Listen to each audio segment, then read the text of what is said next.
Everyone, welcome to my YouTube channel. So last class में हम लोगों ने डिस्कस किए थे एचएपी के कुछ रिमेनिंग सिस्टम। तो आज हम डिस्कस करेंगे सेंसरी ऑर्गन। सेंसरी ऑर्गन में बेसिकली कौन कौन से पार्ट्स आते हैं, काम क्या होता है उनका, ये सारी स्टडी करते हैं हम सेंसरी ऑर्गन में। तो सबसे पहले जो सेंसरी ऑर्गन में आते हैं वो आते हैं हमारे आई। बेसिकली 5 होते हैं, आई, टंग, नोज, स्किन। तो ऐसे ही हमारा सबसे पहले जो हम पढ़ते हैं वो पढ़ते हैं, और स्किन के साथ ईयर, मतलब 5 होते हैं। तो सबसे पहले पढ़ेंगे हम आई। तो आई में आई हम किसके लिए रिस्पॉन्सिबल है? आई हमारा विजन के लिए रिस्पॉन्सिबल है। विजन में मतलब किस तरह के कौन से पार्ट्स इन्वॉल्व होंगे, आई में कौन कौन सी लेयर्स होती हैं, ये सारी स्टडी हम करेंगे आई के अंदर। तो अगर आई का डायग्राम देखा जाए तो वो इस तरह का होता है, और ये सारे पार्ट्स जो हैं ये इन्वॉल्व होते हैं आई के एनाटॉमी फिजियोलॉजी में। अगर हम स्टडी करते हैं तो ये सारे पार्ट्स हमें पढ़ने होते हैं कि सबकी वर्किंग क्या है, किस तरह से फंक्शनिंग होती है इनमें, जैसे कि सिलियरी बॉडी क्या करती है, रेटिना क्या होती है। तो ये सारी स्टडी होती है हमारी आई के अंदर। तो सबसे पहले आई में जो होते हैं वो होते हैं 3 layer, outer, middle and inner. तो जो आउटर, मिडिल, इनर हम बोल रहे हैं, तो आउटर हमारी होती है स्कैलरा, ये होती है हमारी आउटर, ये होती है हमारी सबसे inner most layer retina, and ये होती है मिडिल। तो ये हमारी 3 लेयर होती हैं आई के अंदर। बेसिकली 3 लेयर प्रेजेंट होती हैं, तीनों का काम अलग अलग होता है, अभी बताऊंगी मैं। तो ये तीनों लेयर ही हमारे पीछे जो आई का पूरा, अभी फ्रंट पे तो हमें आई बस थोड़ा छोटा सा दिखता है, ये पूरे जो पीछे बैक साइड में है ये पूरा लेयर से कवर होता है। तो और बाकी सब स्टडी की जाए तो मैंने आगे फ्लो चार्ट में दिया है, जैसे कि ये। तो अब हमारे आई में क्या है, 3 लेयर है, स्कैलरा, कोरोइड एंड रेटिना। तो स्कैलरा जो है वो हमारा आगे जाके बनाती है कॉर्निया को, ऐसे ही कोरोइड हमारा आगे जाके बनाती है सिलियरी बॉडी को, एंड रेटिना बनाती है इन, वैसे तो वो 5 to 10 सेल बनाती है, लेकिन ये 3 सेल जो हैं इमेज फॉर्मेशन के लिए, और बाकी एक रोड एंड कोन होता है जो मैं आगे इसमें बताऊंगी तुम्हें। तो सबसे पहले हम पढ़ते हैं स्कैलरा के बारे में। स्कैलरा क्या होती है? स्कैलरा जो है वो हमारी सबसे ज़्यादा आउटर मोस्ट लेयर होती है, और इसमें क्या होता है कि आगे जाके जो टर्मिनेट होती है ये हमारी होती है कॉर्निया के अंदर। डायग्राम में देखें तो इस तरह से जो पीछे आपका ये स्ट्रक्चर आ रहा है ब्लैक वाली लाइन का, मैंने ब्लैक पेन से जो बनाया है वो हमारा है स्कैलरा का। स्कैलरा जो है ये नॉन वेस्कुलर होती है। नॉन वेस्कुलर क्यों होती है?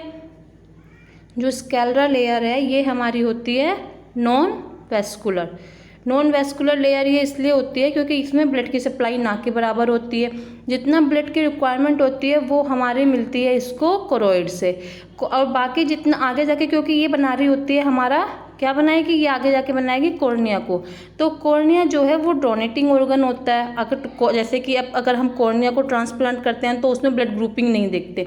अगर स्कैलरा में ब्लड सप्लाई होगा तो फिर कॉर्निया में ब्लड सप्लाई होगा, जिसकी वजह से क्या होगा, अगर आई भी डोनेट करेंगे तो वो ग्रुपिंग के थ्रू की जाएगी। तो इस वजह से क्या होता है, स्कैलरा में जो ब्लड सप्लाई जितना भी रिक्वायरमेंट होता है इनसाइड ऑफ द आई वो मिल जाता है हमारा कोरोइड से। बाकी जो आगे जाके ये आपकी कॉर्निया बनती है, जो ये सबसे फ्रंट में रेड पेन से मैंने मार्क किया है ये, तो ये जो कॉर्निया बनती है ये हमारी कहलाती है स्कैलरा का ही टर्मिनेट वाला पोर्शन कहलाता है। आँख के पीछे वाला पोर्शन हमारा कहलाता है स्कैलरा, और आगे जो हमें दिख रही है साइनस स्ट्रक्चर वो हमारी होती है कॉर्निया।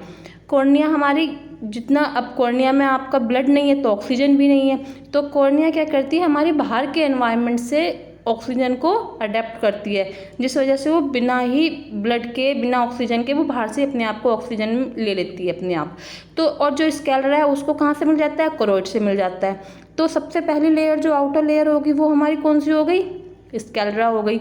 सेकेंड अब हमारी आती है कोरोइड, जो मैंने यहाँ पे लिखा हुआ भी है। तो ये हमारी जो लेयर है कोरोइड, ये आगे जाके बनाते हैं 2 पार्ट्स। अभी हम क्या आगे और पीछे दोनों का पढ़ रहे हैं। आगे मतलब जो हमें फ्रंट पे दिखाई दे रहा है, पीछे मतलब जो हमारी आईबॉल पीछे की साइड पूरा हमारा सॉकेट में फंसी हुई है वो सारा। तो जैसे हमारा डायग्राम इस तरह से आता है आई का, तो आगे जाके वो क्या बनाएगी, आगे जाके वो आपका बनाती है ciliary body and iris. Ciliary body और आइरिस का काम क्या होता है, सिलियरी बॉडी का काम होता है हमारा बाइंड करने का, मतलब जो सिलियरी बॉडी है वो बाइंड करती है किसको, बाइंड करती है हमारे लेंस को। एंड जो आइरिस है, आइरिस का काम होता है कलर प्रोडक्शन का।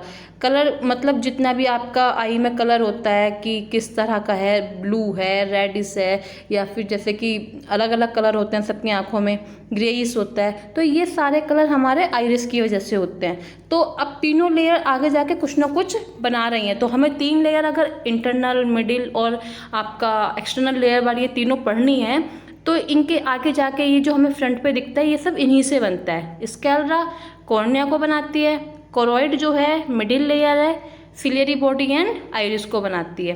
रेटिना हमारी फोटो रिसेप्टर, बाइपोलर और गैंग्लियोनिक सेल को बनाती हैं। रोड एंड कॉन्स भी इसके अंदर प्रेजेंट होते हैं रेटिना के अंदर।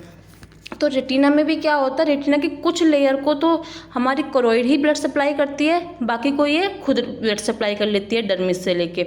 तो कोरोइड जो है ये हमारी सबसे ज़्यादा, एक इसमें एक पॉइंट ऐड कर सकते हैं, highly vascular drug, highly vascular आपका ये लेयर है। हाईली वेस्कुलर का मतलब ब्लड सप्लाई बहुत ज़्यादा होती है। यहाँ पे ब्लड सप्लाई ज़्यादा होगी तो ये स्क्लेरा को भी देती है और रेटिना को भी देती है, सेंटर में प्रेजेंट होती है, जो आगे जाके सिलेरी बॉडी एंड आइरिस को बनाती है। अब समझ में आ गया। तीसरी लेयर होती है इसमें फोटो रिसेप्टर एंड बाइपोलर। तो ये सारे क्या है, ये इमेज फॉर्मेशन के लिए होती है और यहीं से सारे मैसेज जो हैं रेटिना के बाद ही ऑप्टिक नर्व के थ्रू सारे मैसेज आते हैं हमारे ब्रेन में। वहाँ पे आइडेंटिफाई होता है, इमेज का फॉर्मेशन होता है, देन हम उस चीज़ को विजिबल कर पाते हैं या देख पाते हैं। तो इन तीनों के साथ साथ हमारी आइज में और चीज़ें भी प्रेजेंट होती हैं, जैसे कि इसमें अब ये इन लेयर्स के साथ तो ये आगे जाके खुद ही बन जाते हैं। बाकी ये लेंस प्रेजेंट होता है, सेकंड प्यूपिल होता है, aqueous humour and vitreous humour होता है जो हमारी आइज को नरिशमेंट प्रोवाइड करता है, नरिश करके रखता है। और जब इसका ज़्यादा, जो विट्रस ह्यूमर है ये हमारा अंदर की साइड होता है और जो एक्वस ह्यूमर है ये हमारा आउटर लेयर पे होता है, जैसे कि तुम्हें डायग्राम में मैंने यहाँ पे मेंशन भी किया है। तो जो हमारा एक थिक फॉर्मेशन आइज में जम जाता है जहाँ पे साइड में सिलियरी बॉडी है, वो हमारा एक्वस ह्यूमर कहलाता है। ये इसको एक्वस चैम्बर भी बोलते हैं और विट्रस चैम्बर भी बोलते हैं। आपस में ये एक्सचेंज करते हैं फ्लूइड को, एक्वस अंदर की साइड को और विट्रस बाहर की साइड को। अब हमारे कितनी चीज़ें क्लियर हो गई, कोरोइड, स्क्लेरा एंड रेटिना। अब उसके बाद हम इनको अलग अलग करके पढ़ें तो सबसे पहले हमारा आता है आई। आई का काम क्या होगा, बेसिकली इसमें 3 कोट्स होते हैं जो मैंने तुम्हें बताया, sclera, कोरोइड्स and retina.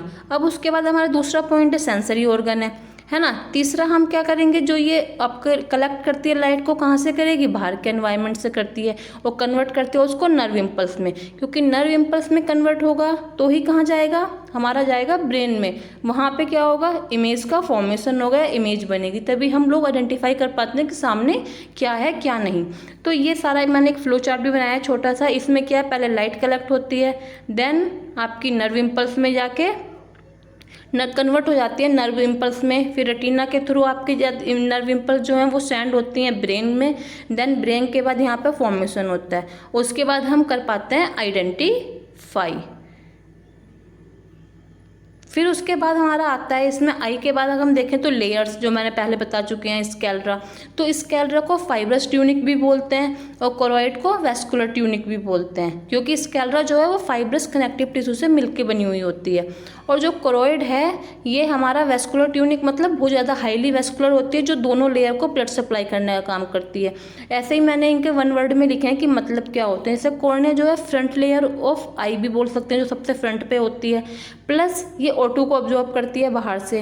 Donating organ होती है, 3 पॉइंट्स इसमें लिख सकते हैं। प्यूपिल जो है ब्लैक डॉट होता है, ये क्या है, लाइट और रोशनी, मतलब रोशनी में और अंधेरे में क्या करता है, कॉन्ट्रैक्शन एंड रिलैक्सेशन करता है। जितना ज़्यादा कॉन्ट्रैक्ट होगा, जैसे कि हम किसी अंधेरे वाले रूम में जाते हैं तो वहाँ पे क्या है कि हमारा जो प्यूपिल है वो कॉन्ट्रैक्ट हो जाता है, ये मतलब कि नाइट में, या फिर जो प्रेशर से देखना पड़े हमें कोई चीज़, और रिलैक्सेशन रहता है इसका डे में, जिसमें हमें बिना प्रेशर के हम कोई भी चीज़ इजीली आइडेंटिफाई कर लेते हैं। तो ये हमारा प्यूपिल प्रेजेंट होता है। आइरिस कलर प्रोडक्शन के लिए होता है। लेंस हमारा फोकस करता है कॉर्निया के ऊपर जो इमेज बन के आएगी अब अंदर से। देन आपका रेटिना रिकॉग्नाइज करता है इमेज को। स्क्लेरा कोरोइड आपको पता ही है, जो आगे जाके स्क्लेरा क्या बना रही है, स्क्लेरा हमारी बनाती है कॉर्निया को, और कोरोइड्स बनाती है हमारी ये आपका जो आपकी सिलियरी बॉडी है, आइरिस है, इनको। देन ऑप्टिक नर्व होती है और लैक्रिमल ग्लैंड होती है। तो जो हमारी आंखों में आंसू आते हैं या जो हमारी, तो ये आते हैं लैक्रिमल ग्लैंड की वजह से, जो हमारी दो जगह पे प्रेजेंट होती है। आपकी एक होती है आई में और एक होती है नोज के अंदर। ये हमारी दो जगह प्रेजेंट होती है, जो एक सिक्रेट करती है टीयर्स को, जिनको हम आंसू बोलते हैं। मतलब एक फ्लूइड सिक्रेट करती है जिसको हम टीयर्स बोलते हैं। तो वो लैक्रिमल ग्लैंड होती है, जो सिलियरी बॉडी के पास, आपके डायग्राम में देखें तो यहाँ पे, जहाँ पे ये सिलियरी बॉडी है, यहाँ पे प्रेजेंट होती है आपकी लैक्रिमल ग्लैंड, जो यहाँ पे प्रेजेंट होती है लैक्रिमल ग्लैंड, जो टीयर प्रोड्यूस करती है। देन अब इसके बाद अगर हम पढ़ें तो अब हमारा आता है लेयर्स ऑफ आई में कि क्या क्या होता है। तो स्कैलरा जो है वो आउटर लेयर होती है, नॉन वेस्कुलर होती है, प्लस ये ब्लड सप्लाई करती है अनदर सोर्स। मतलब कि ये किससे लेती है blood supply? It's take blood to another source का मतलब हुआ कि ये हमारा लेती है कोरोइड से, क्योंकि इसमें तो ब्लड है नहीं, क्योंकि कॉर्निया बना रही है। कॉर्निया तो हमारा नॉन वेस्कुलर होता है। अगर कॉर्निया में ब्लड होगा तो फिर हम कॉर्निया को डोनेट करेंगे ब्लड ग्रुपिंग के थ्रू। तो अब नेक्स्ट आता है कोरोइड। कोरोइड में क्या है? सिलियरी बॉडी बनती है एंड आइरिस बनती है। ये हमारी मिडिल लेयर होती है। किस किस को ब्लड देती है? स्कैलरा को भी देती है एंड रेटिना को देती है। सिलियरी बॉडी का काम हमने यहाँ पे लिखा है लेंस को बाइंड करने का होता है। देन आपका जो आइरिस है वो कलर प्रोडक्शन करता है। उसके बाद हमारी आती है रेटिना। रेटिना क्या है? 9 to 10 लेयर प्रेजेंट होती हैं। सबसे इनर मोस्ट लेयर है। रोड्स एंड कोन्स भी प्रेजेंट होते हैं यहाँ पे। रोड्स एंड कोन्स के लिए मैंने अलग से एक वीडियो बनाई है, उसको देख लेना। क्योंकि और इसमें क्या है कि ये टर्मिनेट हो जाती है हमारी कोरोइड्स में। ये पूरी आगे तक नहीं होती है, पीछे पीछे होती है। फिर इसमें 3 पार्ट्स इन्वॉल्व होते हैं, photo receptor, bipolar and ganglionic. अब जैसे कि ये देखें तो ऐसे कट करके देखें तो इस तरह से दिखता है। तो सबसे पहले जो हमारा इमेज लाइट आती है वो क्या है? फोटो रिसेप्टर आइडेंटिफाई करते हैं, ये सबसे पहला होता है। देन बाइपोलर से क्रॉस होते हुए हमारी जाती है गैंग्लियोनिक पे। गैंग्लियोनिक क्या है? यहाँ पे ये होते हैं हमारे न्यूरॉन की सेल बॉडी। जो गैंग्लियोनिक हैं ये हमारे न्यूरॉन के सेल बॉडी होते हैं, जो क्या करते हैं? मैसेज को ब्रेन तक पहुंचाने में हेल्प करते हैं। तो पहले इस तरह से सीक्वेंस में होता है, फोटो रिसेप्टर पे आएगी। फोटो रिसेप्टर से तुम्हें समझ में आएगा कि इमेज को हम कैप्चर करेंगे। देन बाइपोलर से होते हुए वो गैंग्लियोनिक सेल में पहुंचेगी। अब गैंग्लियोनिक से क्या होता है कि ये मैंने जो फ्लो चार्ट बनाया है इसमें देखो, रेटिना से फोटो रिसेप्टर पे पहुंचा, देन बाइपोलर पे, गैंग्लियोनिक सेल पे, उसके बाद नर्व इम्पल्स जनरेट होंगे। ऑप्टिक नर्व के थ्रू वो हमारे ब्रेन में जाएगा। ब्रेन में भी क्या होता है कि अब हमारी अलग अलग लोब होती हैं, जैसे कि ओसिपिटल हमारी विजन के लिए होती है। ये इस तरह से, ये हम स्केलेटन सिस्टम में पढ़ते हैं। तो जो हमारी ओसिपिटल है ये हमारी होती है विजन के लिए। अगर ये वाली जो है ये हमारी ऐसी बहुत सारी लोब हैं हमारे ब्रेन्स में और हमारी स्केलेटन सिस्टम में। जैसे कि ये ओसिपिटल तो देखने के लिए है, ऐसी टेम्पोरल हमारी हियरिंग के लिए होती है, जो ईयर में पढ़ोगे। अब जब ओसिपिटल पे पहुंच जाएगा उसके बाद हमारी क्या होगी? इमेज फॉर्म्ड हो जाएगी। अब जैसे कि जितना भी है, अब आपको जितना पढ़ना है या फिर कोई भी ऐसे स्ट्रक्चर है तो इस तरह से पढ़ेंगे कि सबसे पहले क्या होगा? आपका रेटिना, फिर photo receptor, bipolar, ganglionic cell, nerve impulse, optic nerve, और उसके बाद ब्रेन में जाएगी। ओसिपिटल लोब में जाके आपका क्या करेगी? ओसिपिटल में आके इमेज फॉर्मेशन होगा। ओसिपिटल में सारी इन्फॉर्मेशन स्टोर हो जाती है, क्योंकि ओसिपिटल लोब जो है वो हमारी किस लिए होती है? ओसिपिटल लोब होती है हमारी विजन के लिए। ये हमारी ओसिपिटल लोब का काम होता है। तो आई में क्या है? बेसिकली किस तरह से इमेज का फॉर्मेशन होता है। ऐसे इसमें हमारे प्रेजेंट होते हैं road and cone. Road and कोन में क्या होता है? रोड एंड कोन हमारे अलग अलग चीज़ों के लिए रिस्पॉन्सिबल होते हैं। ये हमारी रेटिना में प्रेजेंट होते हैं। रोड्स हमारे होते हैं नाइट के लिए, और हमारा जो कॉन्स होते हैं वो हमारे होते हैं डे के लिए। मतलब कि अगर हम नाइट में जो हमें दिखता है वो रोड की वजह से दिखता है, और जो कॉन्स हैं वो हमारे डे में देखने में हेल्प करते हैं। तो जैसे कि मैंने यहाँ लिखा हुआ भी है, responsible for day vision and responsible for night vision. इसमें एक रोडोप्सिन करके एक एलिमेंट होता है जो विटामिन ए से विटामिन ए का फॉर्मेशन होता है, विटामिन ए होता है, वो हमारा रात में देखने के लिए हेल्प करता है। तो यही सब जितने भी, अब हमें आई में जो है बेसिकली इतना ही था कि आपके कितनी लेयर्स होती हैं, लेयर्स के अंदर कौन सी लेयर क्या बना रही होती है और किसका काम क्या क्या होता है। ये सब हमारा सेंसरी ऑर्गन का पहला पार्ट था आई। इसमें इतना ही, और इसकी जो नेक्स्ट वीडियो है रूट्स एंड कॉन्स, जिसमें हम क्या इमेज आइडेंटिफाई आइडेंटिफाई होता है कि डे के लिए कौन से होते हैं, नाइट के लिए कौन से होते हैं। जैसे डे के लिए हमारे कौन से रिस्पॉन्सिबल होते हैं, उसमें आपकी ब्लू लाइट, ग्रीन लाइट, ये जो प्राइमरी कलर होते हैं वो कैसे सारे कलर को आइडेंटिफाई करने में हेल्प करते हैं, प्लस कौन में रोडोप्सिन का क्या काम होता है। तो ये वाला हम नेक्स्ट वीडियो में पढ़ेंगे। अभी आई के फ्लो चार्ट में जितना दिया है, किस तरह से पूरे पार्ट्स इन्वॉल्व होते हैं और ब्रेन तक कैसे मैसेज आता है, वो हम इसके थ्रू हमने पढ़ लिया है। एंड आज की वीडियो में इतना ही। वीडियो अच्छा लगे तो सब्सक्राइब कीजिएगा। Thank you.